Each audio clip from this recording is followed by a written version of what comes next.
አገባች እኮ የተማመኑበት ነገር አለ። እንደዛ ነው። ከትንሽ ተጥልቅ የእሷ እንደዛ ነው የሚሉትኝ። እሷ ራሱ እርግጠኛ ነኝ እንዴት እንደማስተካከለው ምናምን። ዛሬ ደግሞ ነገሮች ባይስተካከሉ እንኳን እንደዚህ እየተጫወተችበት እኔ አብርሃ ከዚህ በኋላ ተመልሶ እሷ ጋር ከሆነ አይመጣም። በጤና ቆይ ልንገራችሁ፣ በጤና ከሆነ አብርሃም በትክክለኛው መንገድ ከሆነ አይመጣም ግን እጃቸው ላይ መተት ምናምን ገረመሌ ካለ ይሄ አይታወቅም እንጂ በትክክለኛ በኖርማል አብርሃም አይኗን እንኳን እንደዚህ አያያትም። ይሄ ጥምጣሙ ይሄ የዳቢሎስ ስራ ከሆነ ግን አዎ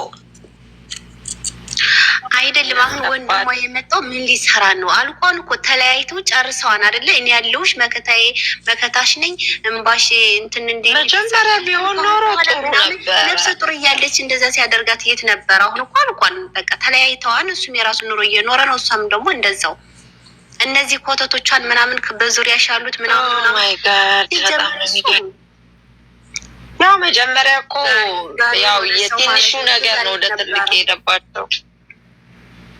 አሁን እኮ አብቅቷል እኮ። አሁን እኮ የተደመደመ ያበቃ ነገር እኮ ነው። አሁን እኮ ጋቢ ለማስተካከል አይደለም እሱ አባቱ እንኳን አላስተካከለም። ስሚ አሁን ያውልሽ አንድ ነገር ልንገራችሁ።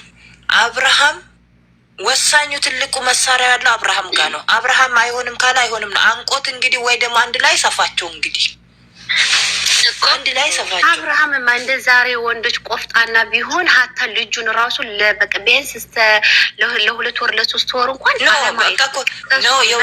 በቀደም እያለ ሲመጣ ታስነካው አይታወቅም። በቀደም ለታ እኮ መጥቶ አያውቅም። ባለፈው ከእህቶቹ ጋር ከተነጋገረ ከዛ በኋላ ራሱ ሁለቱ ይመጡ አላየም። ጭቅጭቅ ተጨቃጭቀው ይመለሳል እንጂ ልጁን አላየም። አሁን ግን እነ ሜሪ ማለት ነው ሰላም የፈጥሩና ዋሽተው እዛ አብርሃም በሚመጣበት ሰዓት እሷ ተደውላቸውና አብርሃም ይሄ ቢሆን ይሄ እያሉ በግድ ለማግባባት ከአሁን በፊት በግድ ስላጋቡት እንደኔ ቢሆን ይውላችሁ እንደኔ አሳብ ቢሆን ግን ሁላም በየአንዳንዷ በአብርሃም ዙራ በኤርሜላ ዙራ ያለችው ሁላም ሲም ካርድ ትለውጣለች። በቃ ሲም ካርድ ይለውጣሉ። ታቸውን ቀይር አድርገው ምን አለ ላሰሙላ 15 ቀን። ከዛ በኋላ ምን ያደርጋሉ መሰለሽ? ሲማቸውን ይቀይሩና ማለት ነው። ቆይ ልንገርሽ፣ ሲማቸውን ይቀይሩና ማለት ነው። ከዛ በኋላ